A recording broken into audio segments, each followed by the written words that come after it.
Hey guys, it's Ollie from Rad Season. Welcome to Action Sports and Culture. I'm super excited to be joined today by former Senior Vice President of Content at Red Bull Media House, Scotty Bradfield. Scotty, how are you? Hey, I'm well, Ollie. Great to be here. Thank you. Yes, good to chat. How's everything going? You are over in California in Laguna, is that right? I'm actually in Santa Monica, but yeah, down in LA, and I was actually in Laguna yesterday on a mountain bike ride. But yeah, things are good. You know, the world's opening back up now. It's a little weird as we've been all locked down for well over a year now, and it's this kind of weird weight off your back. But it's great to be able to go out and be normal as much as the rest of the world isn't, and we feel very fortunate that we could do that. So yeah, trying to take advantage of it as much as we can. So it's good. It's good. Nice. Good stuff. Well, I'd love to take it back to the beginning of your early stages of your career, if that's right. And just wondering where it all started and how you got into content production. Yeah, well, that's funny because I kind of got into it by accident. I had gotten done with school with a computer science degree, and I had worked for a large nuclear contractor out of college, and lasted for about 6 months because I was not cool with that work, and moved back to Laguna Beach, and a friend of mine, a guy named Jimbo Andrews, he had a small entertainment company that helped create the sport of freestyle motocross, and he asked me to come on board to help out with the internet, so media at the time.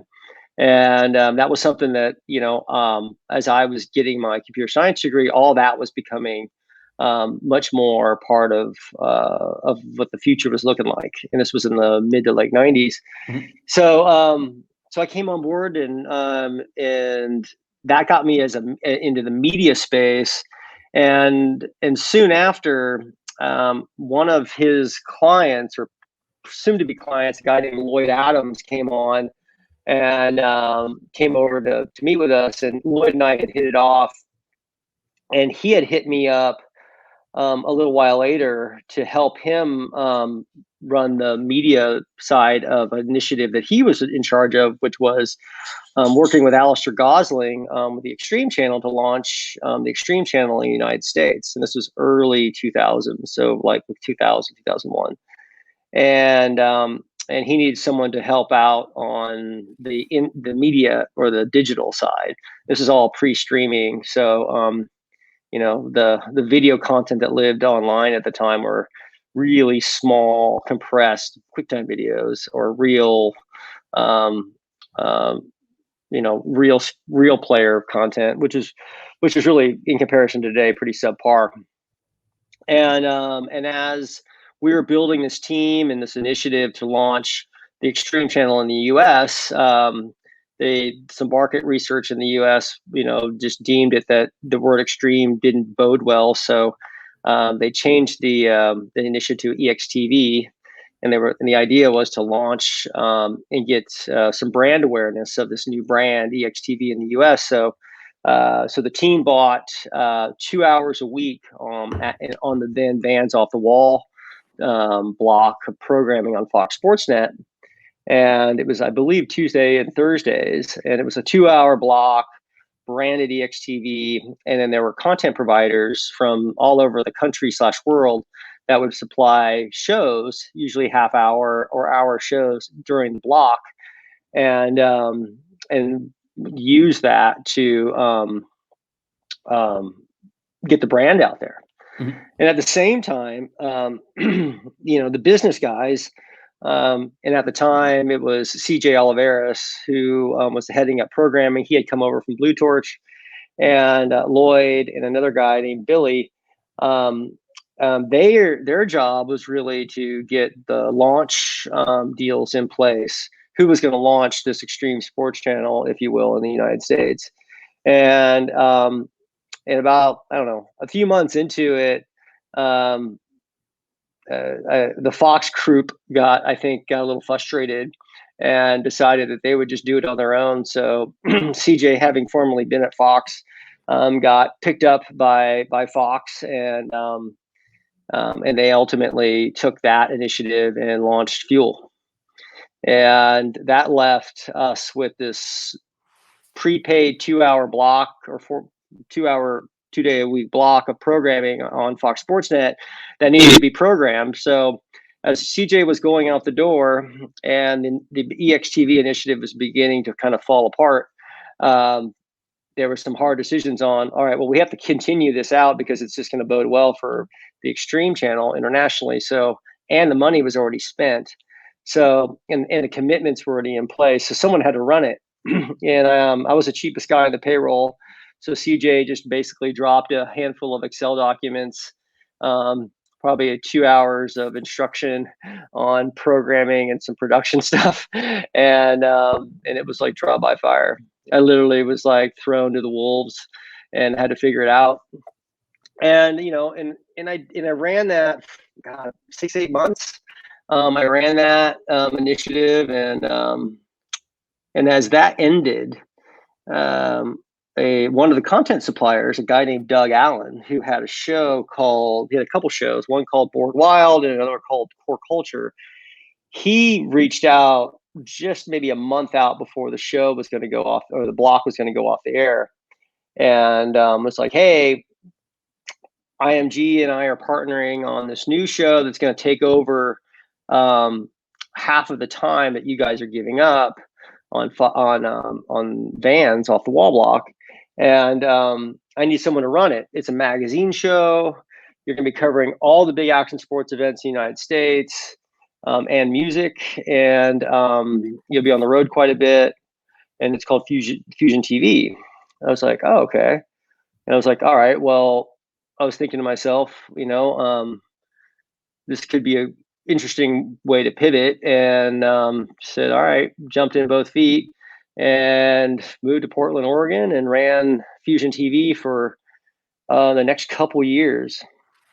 And as that was all kind of happening, that was during that Fusion TV era, Fuel was beginning to form. So CJ had gotten the core team in place, Scott Paradon and Sean Tomlin in place, and kind of began building out their internal Fuel TV team.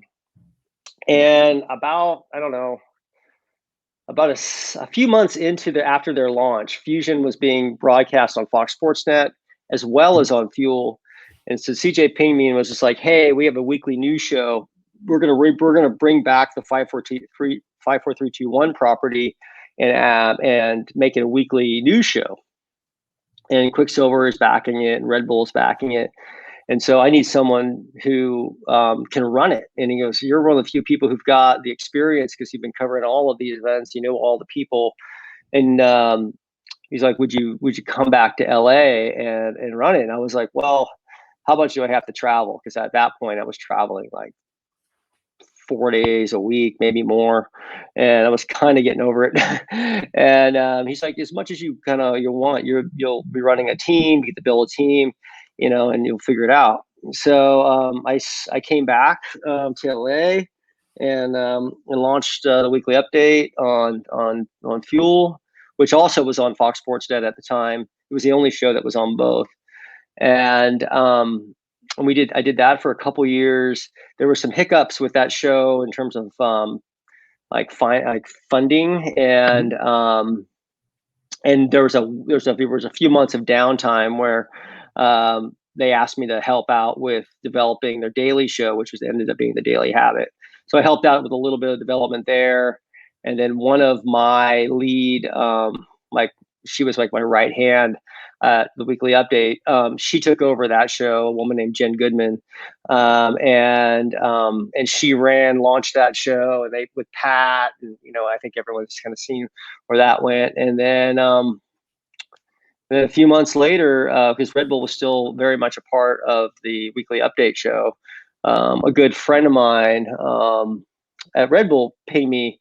It was like, "Hey, we have we have some desires to professionalize our content strategy, and we need someone who understands content.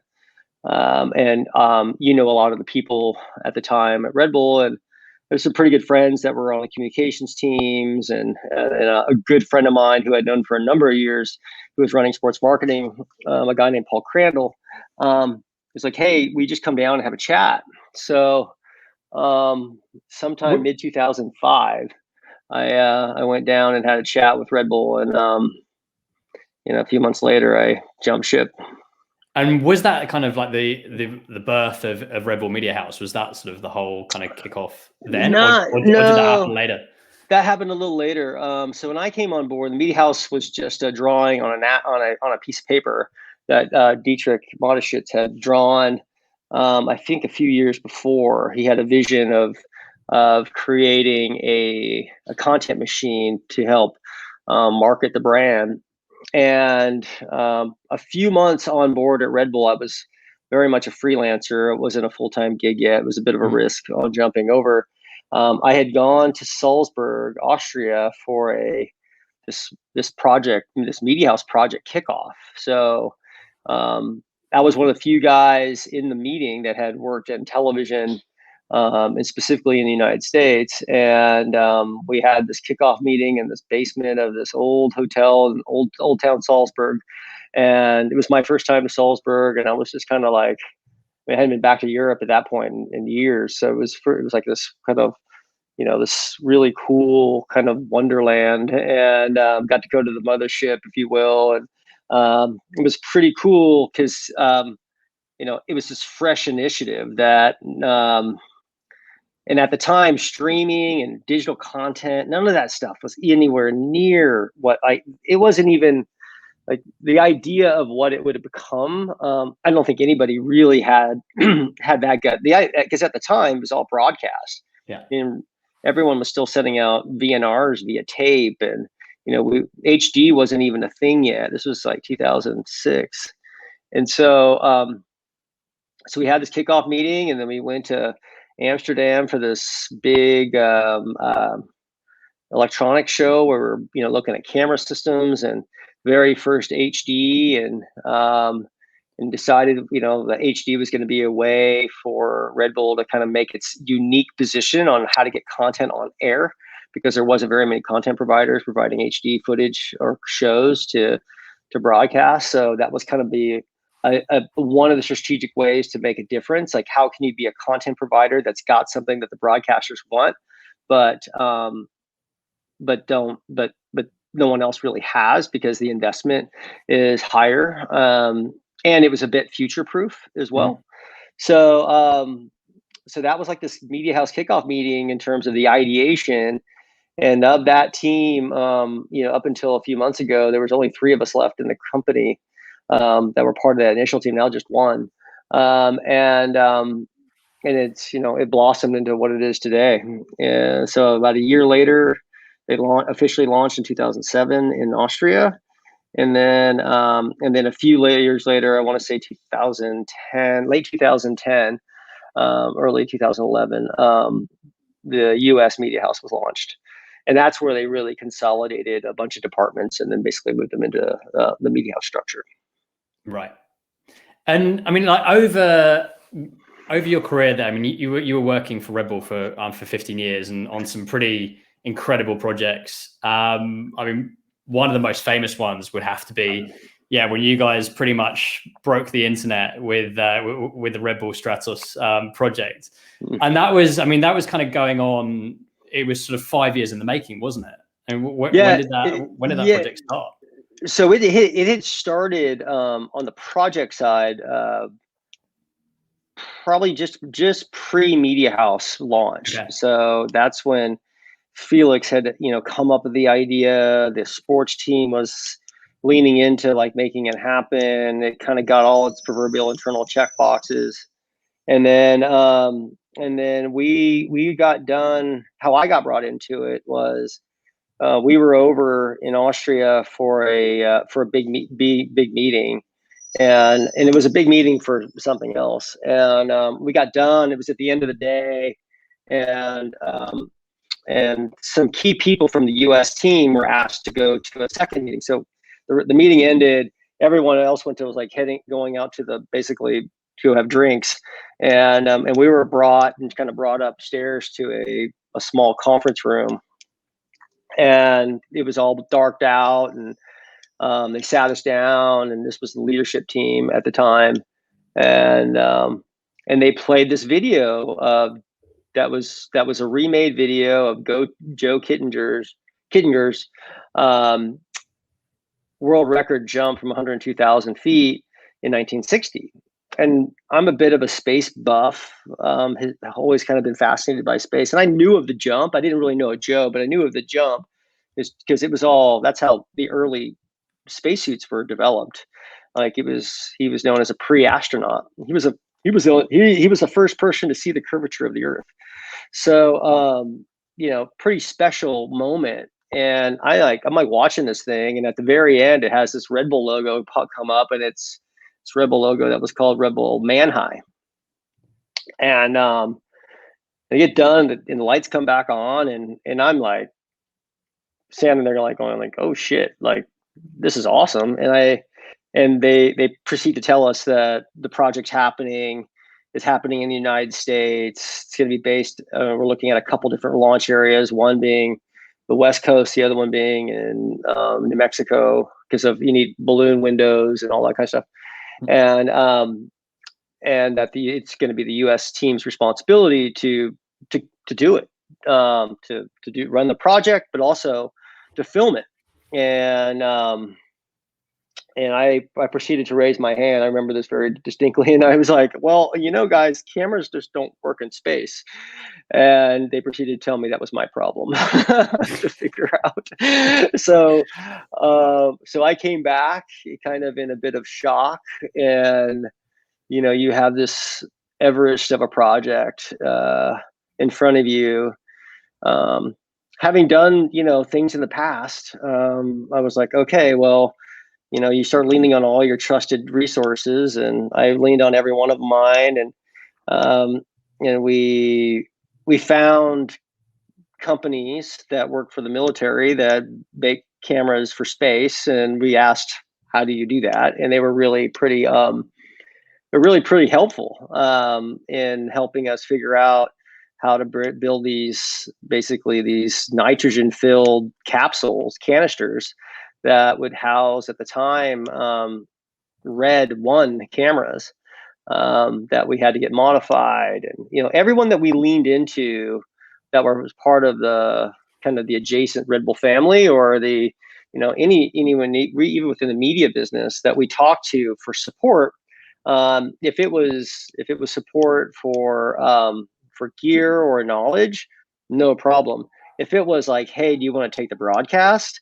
It was like, when's it going to happen? And like, how long is it going to be? And we didn't know any of those things. And we kind of got laughed out of the room by a little bit of everybody. And it wasn't until literally a few years later that we got, the YouTubes of the world on board. And we did a co-production with the BBC, which ended up airing on Geo, and then Discovery took the live feed. So it took years to kind of get people convinced that we were going to do it, and quite a bit of fanfare in terms of awareness of the project, which in itself was just a massive alignment within the organization, not only in a national perspective, but also a global perspective.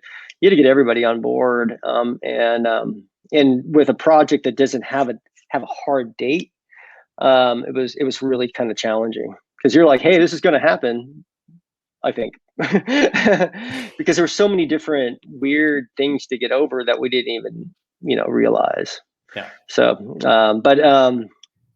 I will say the one thing that was the saving grace for that project that I don't think most people even realize is there was a failed launch that happened about 10 days before the actual jump, where the balloon was being filled, and a gust of wind blew and basically tore the balloon, and it failed.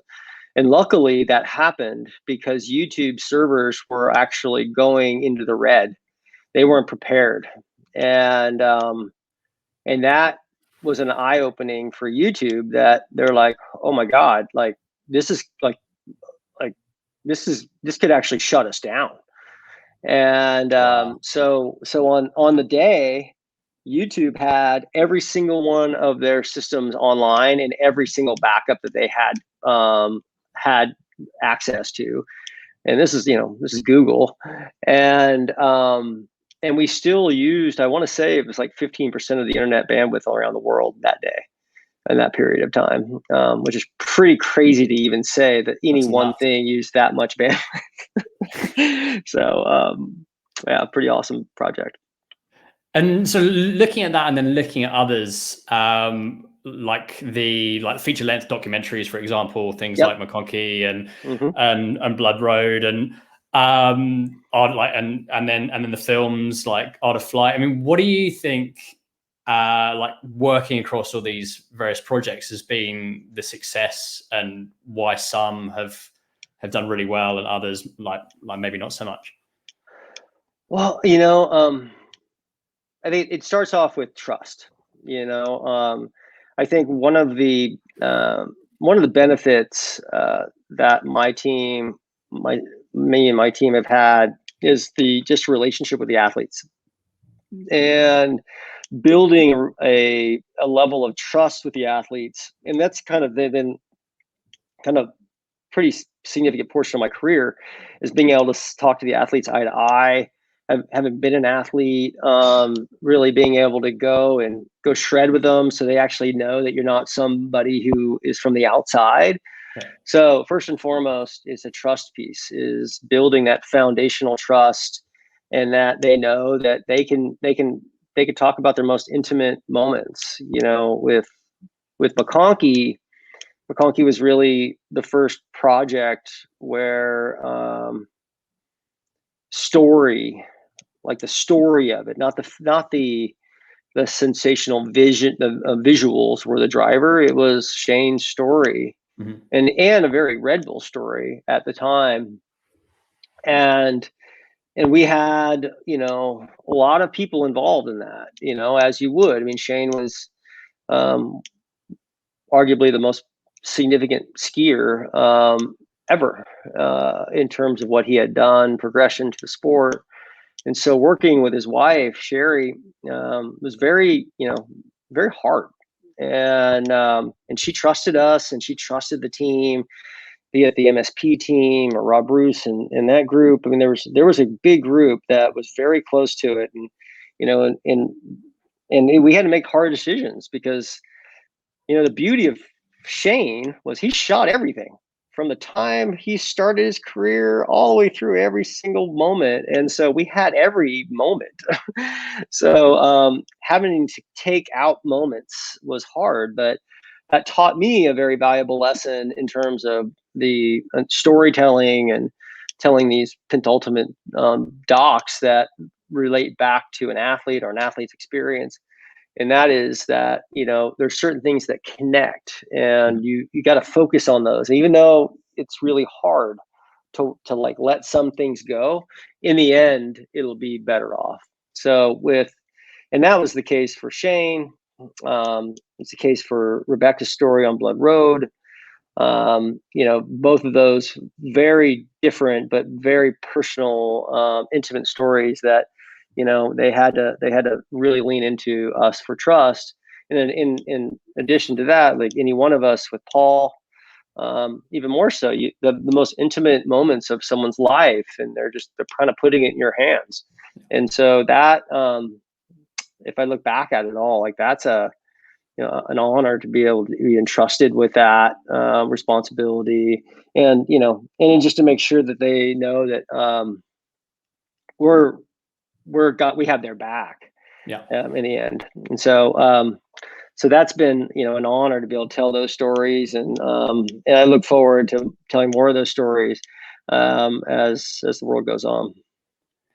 And what are you most proud of, sort of at your time there? If I look back, and I'd say over my career, it's just probably the most proud of thing is the team that I've been able to assemble, be it at every one of the times I've been in a different major role, be it Fusion or the Field TV, the weekly update team, or the Red Bull team over years. It's the team, and a lot of people have come along the way, like that woman, Jen Goodman that I described. She's over at Red Bull now, and there's quite a few that have been along the journey with me, and it's when you're in the foxhole and you're in daily battle, you want to have people that not only do you trust and believe in next to you, but vice versa. So I got to say, if I look back at it all, it's the team, and and as the team continues on making the best work they can, and they've got a great foundation, and I really look forward to seeing what they do, and others who have left and kind of done other things have continued on. So I got to say, if I look back at it all, it's the team. Nice one. And coming from an athlete background and then going into the action sports industry and into media, I mean, was there anything that you were sort of keen to accomplish? Yeah, like being a mountain biker and then sort of like going behind the scenes, should we say? Yeah, when I started in the media business, mountain biking itself was kind of at its low. It had boomed in the 90s. Racing was all cross country. This was like the suspension revolution, if you will, was in full effect. And then kind of the racing started becoming not so interesting, and that in the cycling industry kind of started dipping in the late 90s and early 2000s, and that was kind of when the rampages and the free ride scene began to kind of come up and ultimately probably saved mountain biking. And so as someone who I want to not call myself a free rider, but growing up in Laguna's got some of the most technical riding in the country, maybe in North America. And that being just my normal day to day, I always thought that, as I move into the media business, whatever I could do, and a little promise I kind of promised myself is wherever I had the option or the opportunity to shine a light on mountain biking, I would. And not because because I was, it's because I believed that the sport was just being underrepresented at scale, and that if people could see what I see, and this was pre-POV cameras, then I think that it would move faster, because the sensation you get flying down a trail at stupid speeds, and getting to the bottom and just having that euphoric moment, very similar to skiing a fresh POW line on skis or a snowboard, it's contagious. So my whole thing was like, how do I get that? How do I put that on the map? And so every opportunity I did, and when I was at Fusion, I did this feature piece on Hans Ray. Hans is an old friend, so we did this whole thing about the Laguna bike scene, and luckily Hans gave me a half a day, and I chased him around some of the most awesome trails in Laguna, and I did have a POV camera on my head at the time, chasing him around, and that was with a big recorder and a Camelback. It was so clunky. And now that I could just wear a little box on my head now that'll do the same thing. It's pretty funny. But that was a big focus, was putting mountain biking on the map and doing it at scale. Nice. And obviously with Rampage, that's kind of where it is now, right? I mean, it's sort of... Yeah, Rampage being the penultimate, and when I had got to Red Bull, Rampage had been sunsetted, if you will. At the time, Red Bull would do an event every couple of years, and then they would kind of shift gears and do another event. And And I was part of a group, a leadership group, and I worked closely with the sports marketing team, and I was pretty adamant about fighting to get Rampage brought back. And in 2008, we brought it back, and we changed it though. We looked at how could you bring in what the original Rampage had birthed, which was slope style, and kind of built obstacles and this whole North Shore meets competition thing. And we added wood features in, and that's where you got the iconic Oakley Sender and some of the other stuff. So all that stuff got brought back in, and after we did it the first year in 2008, it was very clear that that we need to continue doing it. So that continued on, and a few years later, we decided to do it live, and those numbers then proved that it's got a global audience and it's at scale, and it's just kind of been this awesome ride to see Rampage just turn into this, the penultimate of the action sports world. It's, we've brought out, athletes from every walk of life within the action sports space. Big wave surfers that surf the biggest waves on the planet, motocross racers, you name it, the gnarliest guys doing the gnarliest sports, and they all come out and they like literally look at the venue and they're like, are you kidding me? Or this isn't for real, right? And then they see guys practicing and they're just like, wow. And I'll say this to anybody, if you can go, you should go, because as much as the camera work is amazing, and it just doesn't really do the scale justice. When you're standing up on top of the drop-in venue at the very top of the start, and you're like, okay, good, drop in here, and you're going to make a left, and then you're going to send this 50-foot cliff, and then you're going to drop here. It's pretty awesome. Because I look at most of that stuff and be like, all right, well, I do that on my snowboard, but I don't know if I would do that part. That's with snow. Great. And now, sort of, I guess, looking into the future, how do you see the evolution of action sports media and content as a whole? Well, I think what the pandemic has shown that content's what kind of got everybody through it, right? And I think it also showed that stories drive engagement, and I think a lot of brands want to play the content game and get into it, but it's scary. The traditional marketers don't have content experience. A lot of brands will lean on agencies, then have the agencies do the work for them. And there's a bunch of different models that work and then don't, that work, and some work and some don't. I'll tell you that the success that I've seen in the past is because the relationship between the media and the subject matter, the athletes in this particular instance, is so close that the trust is built, and then you can start getting into really dynamic stories and really get brought into their lives. So as I see the future, I actually think that more brands will consolidate with other like-minded brands and focus in on creating something together, maybe a standalone site or a portal, if you will, or even co-create within ecosystems. So it could be a couple big brands being like, okay, we're going to do these content initiatives together because we have like-minded brand values and like-minded athletes that then can do things together in order to share the cost. Because what I think most people don't fully grasp is, content creation it isn't just a producer. It's a producer, it's a production management team, it's a content management team, it's a legal operations team, it's a content operations team.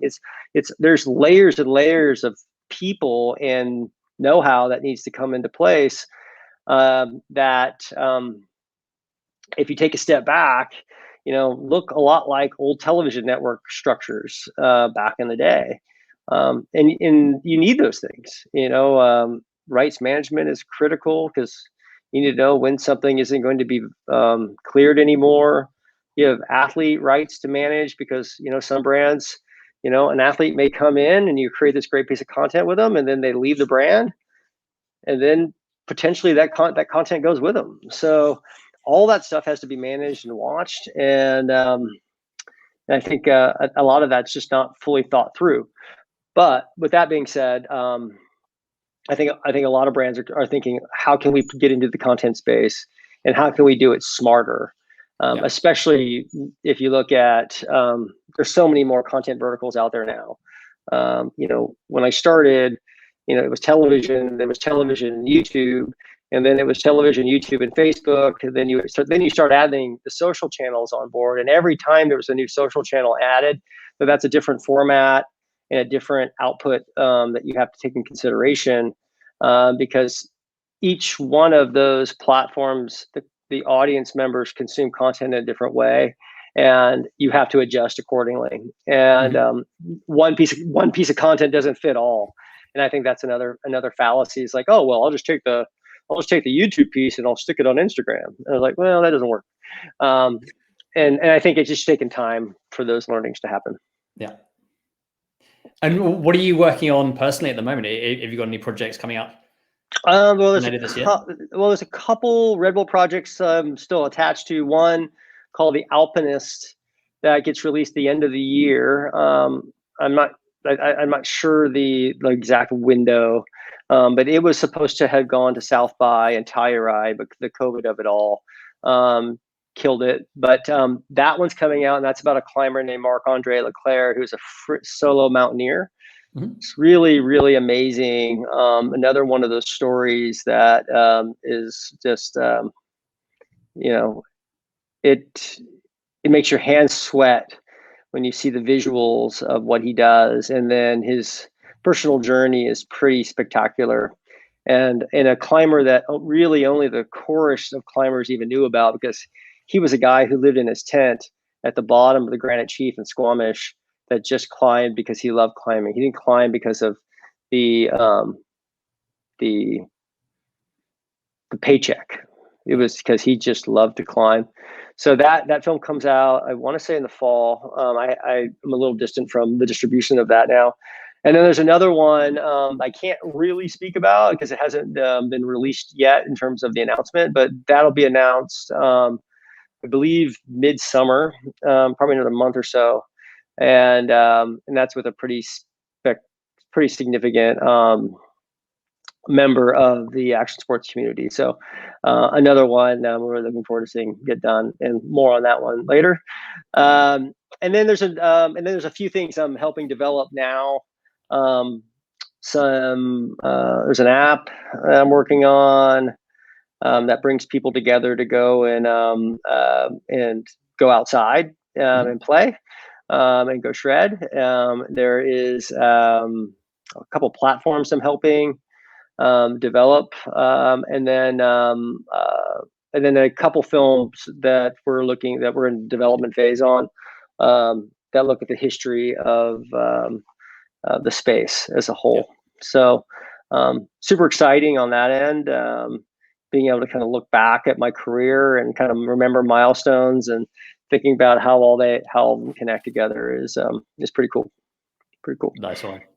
And if people want to follow what you're up to, or if they want to get in contact, what's the best way? Probably the best way is going to be LinkedIn. On my LinkedIn account, Scott Bradfield. Pretty straightforward. There's actually two of us. There's a writer named Scott Bradfield. That's not me. And then there's me. So LinkedIn's probably the best route, or you can get me directly on my email, which is scottybradfield@gmail.com, and that's with a Y for the Scotty. Nice. Scotty, thanks so much for your time. Really appreciate it. It was great chatting to you, and definitely look forward to seeing the projects that are going to be coming out later this year. And yeah, we'll keep in touch. Awesome. Thanks, Ollie. Thanks for the time. It was super awesome to chat. You be good. Okay. Thanks, Scotty. Cheers.